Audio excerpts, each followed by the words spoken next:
लोग हैरान होते हैं कि बड़े लोग घर की मुलाजमाओं से शादी कैसे कर लेते हैं, जबकि वो ना पढ़ी लिखी होती हैं और ना खानदानी लिहाज से उनके बराबर होती हैं, लेकिन ऐसी अनहोनी होती रहती हैं। मेरी कहानी भी कुछ इसी तरह की है, जिसे सुनकर आप एक दफा तो जरूर हैरान होंगे। हम रहीम यार खान के एक गांव में रहा करते थे। वालिद कोई काम नहीं करते थे। हम दो बहनें थी। बड़ी बहन की शादी वालिद साहब ने अपने भतीजे से कर दी, जबकि उसकी उम्र उस वक्त सिर्फ 14 बरस थी। उस बेचारी को एक जवारी के पल्ले बांध दिया गया। जिस इलाके से हमारा ताल्लुक है, वहां आज भी गुर्बत आम है और वहां जुए की लत भी आम है। अक्सर मर्द निकम्मे होते हैं, सारा दिन इधर उधर फिरते रहते हैं या टोलियों की शक्ल में बैठकर जुआ खेलते हैं, जबकि औरतें मेहनत मजदूरी करके बच्चों का पेट पालती हैं। यहाँ तक कि हमारे कुछ अजीज तो भीख भी मांगते हैं। ज्यादातर हमारे रिश्तेदार रोजी रोटी की तलाश में बड़े शहरों की तरफ नकल मकानी कर जाते हैं। मेरी खाला का खानदान कराची गया तो उनको मेहनत मजदूरी के ओस अच्छे पैसे मिलने लगे, जबकि खाला की 4 बेटियां थी। वो माँ के साथ कोठियों में घरेलू काम काज करने लगी। एक बेटा रिक्शा चलाता और दूसरा दर्जी की दुकान पर बैठ गया, जबकि खालू चौकीदारी करने लगे। जब घर का हर फर्द कमाने लगे तो मुफलिसी को भागते हुए देर नहीं लगती। जब खाला और उनके घर वाले आते तो उनकी ठाठ देखने के लायक होती। वो सब अच्छे कपड़े और हुलिये से खुशहाल घर के अफराद नजर आते। पड़ोसी और रिश्तेदारों की निगाहों में भी इज्जत मिलने लगी। उधर हमारे घर 2 वक्त का खाना भी मुश्किल से पूरा होता था। खाला ने जब हमारे हालात देखे तो अम्मी की हिम्मत बंधाई कि हमारे साथ तुम भी कराची चलो। वहां कोठियों में काम मिल जाता है, तनख्वाह भी अच्छी मिलती है। तुम्हारी गांव में ना कोई जमीन है और ना रोजी कशादा है, फिर वैसे भी यहाँ क्या रखा है?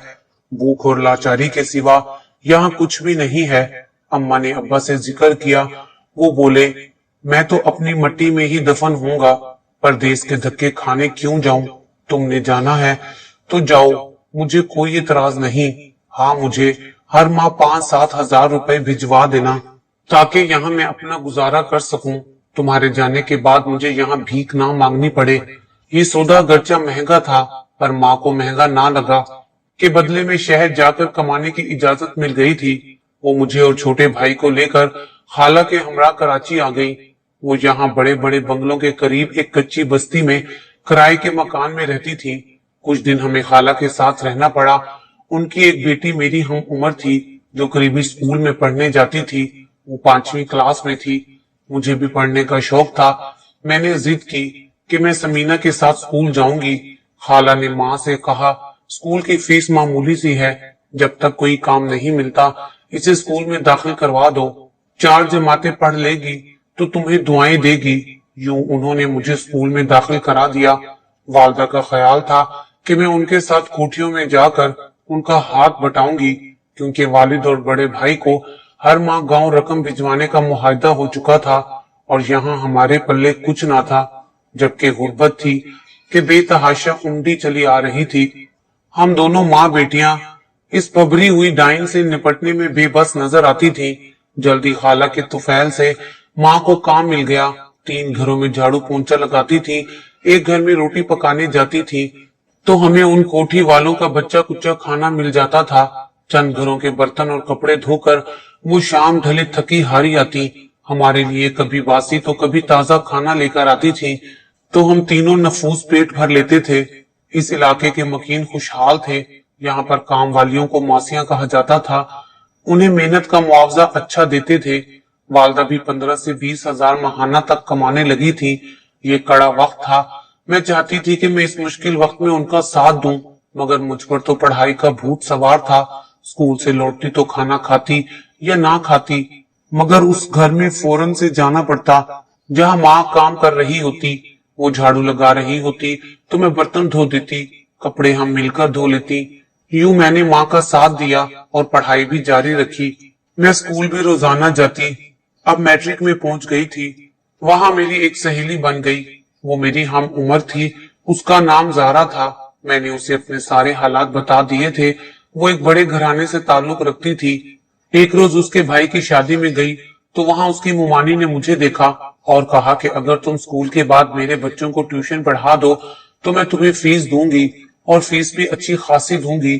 میں نے فوراً حامی بھر لی کہ لوگوں کے گھروں کے جھوٹے برتن دھونے سے ٹیوشن پڑھانا اچھا تھا۔ اس خاتون کا نام تو بیگم شہناز تھا، مگر وہاں پر سبھی لوگ انہیں ملک صاحب کی بیگم کہہ رہے تھے۔ مکان زیادہ دور نہ تھا، ماں نے بھی مجھے خوشی سے اجازت دے دی تھی۔ اب میں روز ان کے گھر شام کو 4 بجے جانے لگی۔ ان کے 3 بچے تھے جو انگلش میڈیم اسکول میں پڑھتے تھے۔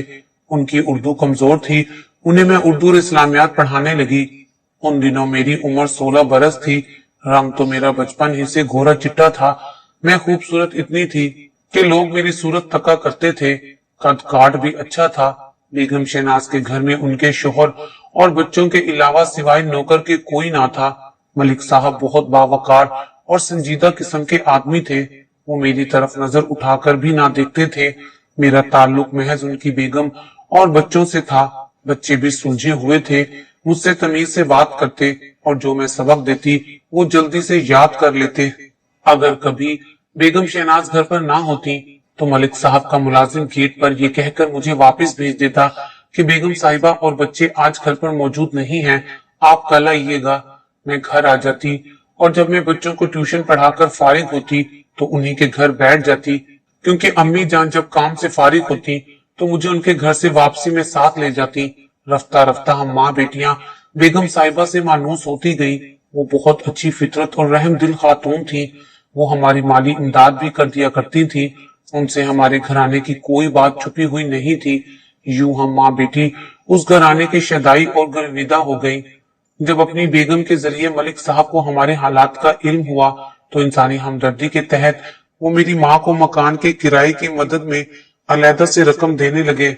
خالہ کا مکان ان کے کنبے کے حساب سے چھوٹا پڑتا تھا، لہٰذا ہمیں اپنا علیحدہ ٹھکانہ لینا پڑا تھا، مگر ایک کمرے کا کرایہ بھی یہاں 8,000 سے کم نہ تھا۔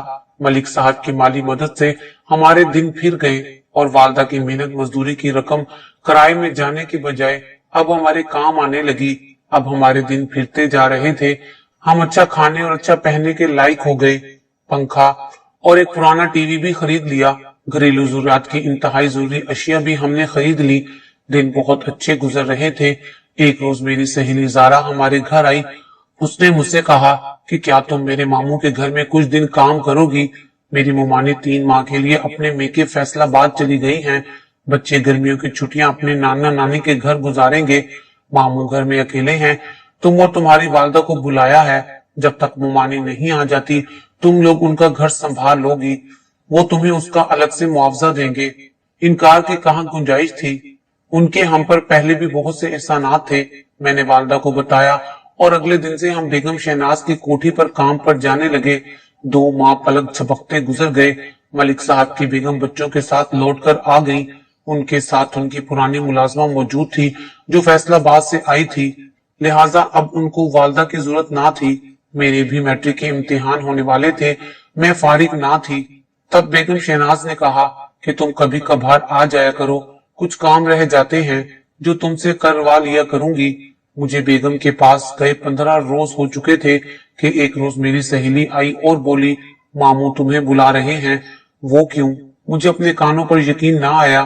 مجھے لگا کہ مذاق کر رہی ہے، تبھی وضاحت چاہی۔ ماموں یا مومانی نے بلایا ہے؟ ماموں نے بلوایا ہے۔ مومانی تو اسپتال میں داخل ہیں، ان کا آپریشن ہوا ہے۔ خیر مجھے جانا پڑا۔ پہلی بار میری ملک صاحب سے براہ راست گفتگو ہوئی۔ وہ کبھی اپنی بیگم کے لیے یخنی بنانے کو کہتے اور کبھی اپنے کپڑے استری کراتے، مجھ سے اپنی پسند کا کھانا بھی پکواتے۔ بیگم کی آبائی شہر والی ملازمہ گلہ بی بی ان کے ساتھ اسپتال میں رہتی تھی اور گھر کا بیشتر کام مجھے سنبھالنا پڑتا تھا۔ بیگم تقریباً 1 ماہ ہسپتال میں رہی۔ اس دوران میں ملک صاحب اور بچوں کے پاس صبح سے شام تک ان کے یہاں ہی ہوتی تھی۔ والدہ نے کئی اور گھروں کے کام پکڑے ہوئے تھے، لہٰذا وہ مجھے تنہا شہناز بیگم کے گھر بھیج دیتی تھی کہ دیکھا بھالا گھرانہ تھا اور ان لوگوں پر والدہ کو پورا اعتبار تھا۔ بے شک ملک صاحب نے ان کے اعتبار کو کبھی ٹھیس نہیں پہنچایا تھا، لیکن جب میرے امتحان ختم ہوئے ایک روز ملک صاحب کی بہن ہمارے گھر آ گئی۔ ایک امیر زادی کو اپنے غریب خانے پر دیکھ کر ہم پریشان ہو گئے۔ آخر ان کے آنے کا مقصد کیا ہے؟ والدہ جلدی سے بازار گئی और उनके खाने के लिए कुछ लेकर आई। इतनी देर में मैंने उनके लिए चाय बना ली थी। इधर उधर की बातें करने के कुछ देर बाद उन्होंने अपना मुद्दा बयान किया कि बीमारी के सबब बेगम शहनाज मेके चली गई थी, लिहाजा मलिक साहब को हमारी जरूरत पेश आई थी। मलिक साहब चाहते थे कि मैं और मेरी वालदा दिन रात उनके घर में रहें और घर की देखभाल करें। अम्मी ने कहा कि उनके घर तमाम वक्त के लिए नहीं ठहर सकते, वरना बाकी के 4-5 घरों का काम छूट जाएगा तो गुजारा कैसे होगा। अगर तुम नहीं आ सकती तो अपनी बेटी राबिया को भेज दो, मलिक साहब ने कहा है, लेकिन ऐसे मुनासिब नहीं है। एक घर में ये रात दिन कैसे अकेली रह सकती है। तभी मलिक साहब की बहन बोली कि उसका भी हल है, तुम अपनी बेटी की शादी मलिक साहब से कर दो। मलिक साहब भी तुम्हारी बेटी से शादी करना चाहते हैं, ये कैसे मुमकिन है। मेरी माँ सख्ते में आ गई। आप हम गरीबों से मजाक कर रही हैं, भला हम गरीबों में ऐसी क्या खूबी है जो एक दौलतमंद शख्स मेरी बेटी से शादी का ख्वाहिशमंद है, जबकि उनकी बीवी और बच्चे मौजूद हैं। दरअसल बात यह है कि भाभी शहनाज को डॉक्टर ने एक ऐसी बीमारी बताई है जो ला इलाज है।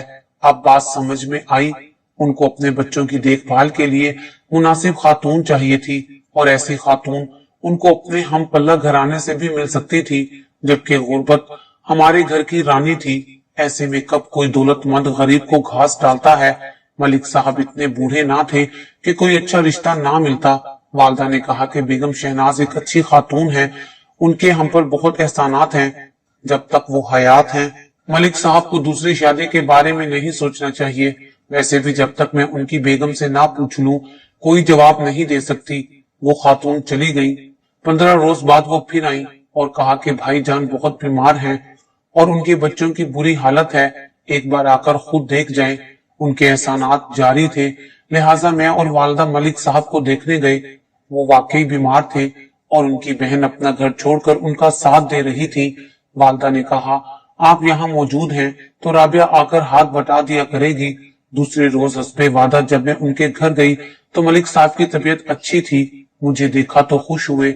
इखलाक और तहजीब तो उस घराने की बांधी थी। वो बोले, राबिया तुम कम से कम एक दिन बाद तो बच्चों को देखने आ जाया करो और बेखौफ होकर आया करो। अगर मैं गलत आदमी होता तो रिश्ते का पैगाम अपनी बहन के हाथ ना भिजवाता। रिश्ता मंजूर ना सही, मेरा इस बुरे वक्त में साथ तो दे सकती हो। मैंने उनकी तकलीफ को अपने दिल में दर्द की तरह महसूस किया, मगर खामोश रही। मलिक साहब सरवत होने के साथ साथ खूबसूरत भी थे। उनके घर जितना वक्त रहती उन्होंने कभी मेरे साथ गैर इखलाकी बात ना की। हमेशा शर्मो लिहाज की पासदारी कायम रखी। उनकी बेगम आ गई।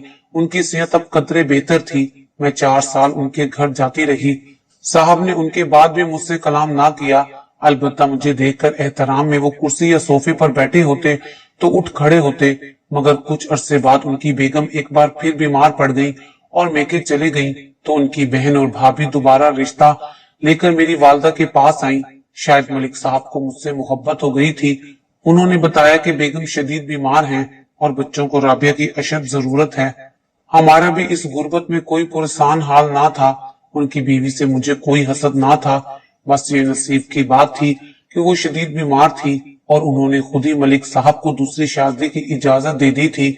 बेगम साहिबा खुद चाहती थी कि मलिक साहब दूसरी शादी कर ले ताकि उनके बच्चों की परवरिश और तरबियत ठीक से हो सके, और मैं मलिक साहब को अपने बच्चों के लिए मुनासिब लगी थी, जबकि उस दौलतमंद शख्स से हमारी गुर्बत दूर हो सकती थी।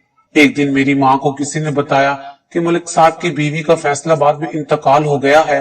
वो सब वहां गए हुए हैं। हम उनके घर गए। कोठी के गेट पर ताला लगा था। पूरे 15 रोज बाद वो वापस लौटे। चौकीदार को भेजकर अम्मी को बुलवाया और कहा कि मेरी शरीके हयात वफात पा चुकी हैं। उनकी आखिरी ख्वाहिश थी कि मैं आपकी बेटी से शादी कर लूं। अब आप क्या चाहती हैं? मुझे जवाब चाहिए। वालदा बोली कि मैं सोचकर जवाब दूंगी। अम्मा दरअसल अब्बा की रजा के बगैर कोई कदम नहीं उठा सकती थी। उन्होंने खाला और मामू को गांव भेजा ताकि वो अब्बा को राजी करे। पहले तो वो राजी ना हुए, फिर पैसे की लालच में हाँ कर दी। यूं मेरा निकाह मलिक साहब से हो गया। लोगों ने बहुत बातें बनाई कि मलिक की मत मारी गई है, इश्क ने अंधा कर दिया है, जो एक मासी की बेटी से शादी कर ली है। आस पड़ोस के लोगों ने बेजारी दिखाई और मिलना जुलना तर्क कर दिया, मगर मलिक साहब ने किसी की परवाह ना की। वो कहते थे کہ یہ غریب لوگ ضرور ہیں مگر محنت کر کے روزی کما رہے ہیں، یہ لوگ اپنی عزت کا سودا نہیں کرتے۔ میں نے ایک غریب مگر شریف لڑکی سے شادی کی ہے تو کیا جرم کیا ہے؟ لڑکی با سلیقہ اور پڑھی لکھی ہے، میرے بچوں کا اچھی طرح سے خیال رکھتی ہے، گھر سنبھالتی ہے اور خدمت گزار ہے، مجھے ذہنی سکون دیتی ہے، اور میری مرحومہ بیگم کی بھی یہی خواہش تھی۔ اب مجھے کیا چاہیے؟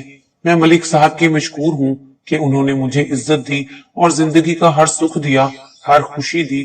بدلے میں میں نے ان کے بچوں کو سکی ماں جیسا پیار دیا۔ وہ عقل مند ہیں، جانتے ہیں کہ دوسری عورت اگر سوتیلی ماں بن کر گھر آ جاتی تو بہت کم بچوں کو ویسا پیار دیتی جتنا کہ ان کو مجھ سے ملا ہے۔